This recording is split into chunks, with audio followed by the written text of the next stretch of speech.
Good morning बच्चों। आज 5 मई है, 5 तारीख है और हम लोग पढ़ रहे हैं पैराग्राफ नंबर 10। 10 के पहले हमने 5 पढ़ाया था, 4 पढ़ के आपको आना था।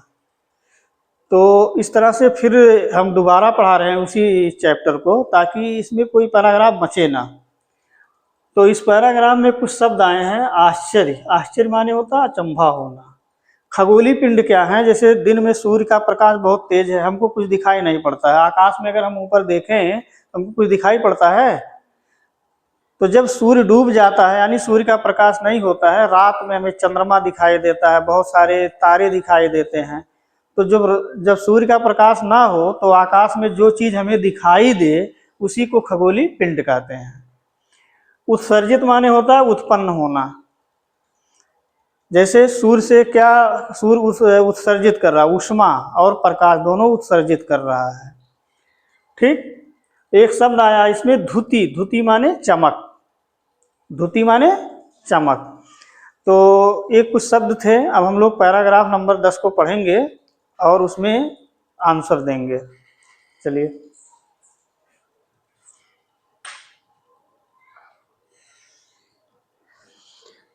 क्या आपको इस बात पर आश्चर्य नहीं होता है कि हम दिन के समय चंद्रमा एवं सभी छोटी चमकीली वस्तुओं को क्यों नहीं देख पाते हैं? इस बात पर आश्चर्य नहीं होता कि दिन में हम कहाँ देख पाते हैं इनको। ऐसा इसलिए क्योंकि सूर्य के अत्यधिक माने बहुत ज़्यादा तेज प्रकाश के कारण रात के समय चमकने वाली वस्तुओं को हम देख नहीं पाते हैं। रात के समय सूर्य के अत्यधिक तेज प्रकाश के कारण जो वस्तुएं रात में हमें दिखाई देती हैं, हम दिन में नहीं देख पाते हैं। सूर्य, चंद्रमा तथा वे सभी वस्तुएं जो रात के समय आसमान में चमकती हैं, खगोलीय पिंड कहलाती हैं।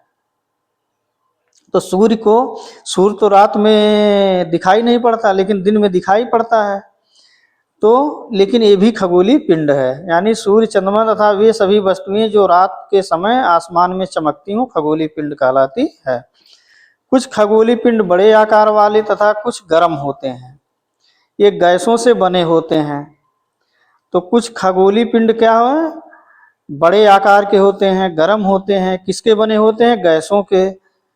और क्या होता है? इनके पास अपनी ऊष्मा तथा प्रकाश होता है। ऊष्मा माने गर्मी, प्रकाश माने रोशनी जो आ रहा है, जिससे वे बहुत बड़ी मात्रा में उत्सर्जित करते हैं। जैसे सूर्य प्रकाश और ऊष्मा दोनों बहुत बड़ी मात्रा में उत्सर्जित करता है, उत्पन्न करता है। इन खगोलीय पिंडों को तारा कहते हैं। सूर्य भी एक तारा है। यानी जो भी खगोलीय पिंड प्रकाश और ऊष्मा दोनों देता है उसको तारा कहते हैं। और सूर्य एक तारा है जो पृथ्वी के सबसे नजदीक है। और रात में हम अनगिनत तारे देखते हैं, वो पृथ्वी से बहुत दूर हैं। तो तारा की क्या विशेषता है कि इसमें ऊष्मा और गर्मी दोनों होती है। चांद में ऊष्मा नहीं होती है, वो सूर्य से चमकता है। और कितनी भी तेज चांदनी हो, क्या हमको गर्मी लगती है उसके प्रकाश से? नहीं लगती है, क्योंकि उसके पास ऊष्मा नहीं है। तो तारा जो होता है उसी के पास ऊष्मा होता है और प्रकाश होता है। अब यहाँ सवाल है, रात के समय चमकने वाली वस्तुओं को हम दिन में क्यों नहीं देख पाते?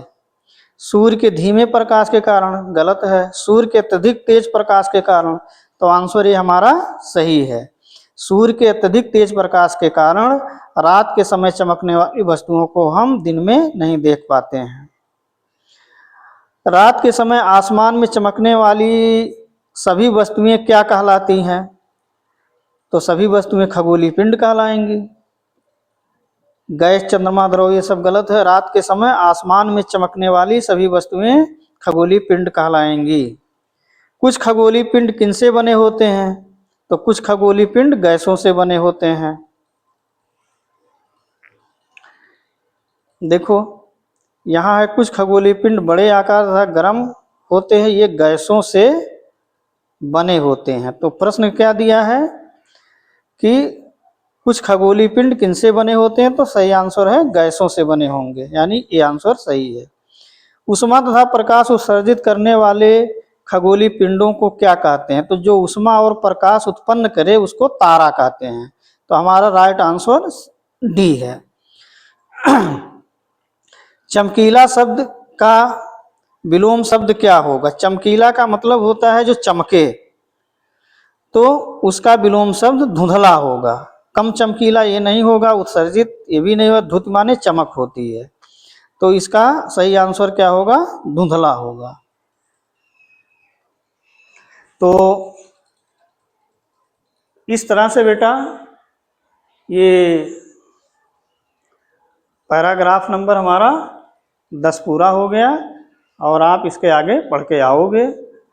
और कलम और कापी लेके बैठिए, कुछ चीज़ें आप लिखते चलिए। वीडियो देखें तो लिखेंगे तो आपको याद रहेगा, और केवल वीडियो देख के पढ़ने से अगर लिखेंगे नहीं तो आपको याद नहीं रहेगा, और समय के साथ भूल जाएगा। तो आप लिखते रहिए और ध्यान से पढ़िए, कोई टॉपिक छूटेगा नहीं और बड़ा आनंद आएगा।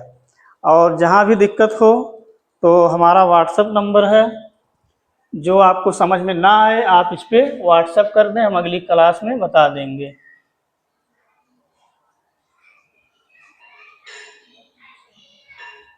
तो इस पे आप हम पे व्हाट्सएप करके अपने जो कठिनाइयाँ, जो दिक्कतें आए उस पे आप बताएंगे, तो हम आपको अगली क्लास में बता देंगे, या वीडियो में नीचे कमेंट कर दें। तो आज के लिए बस इतना ही।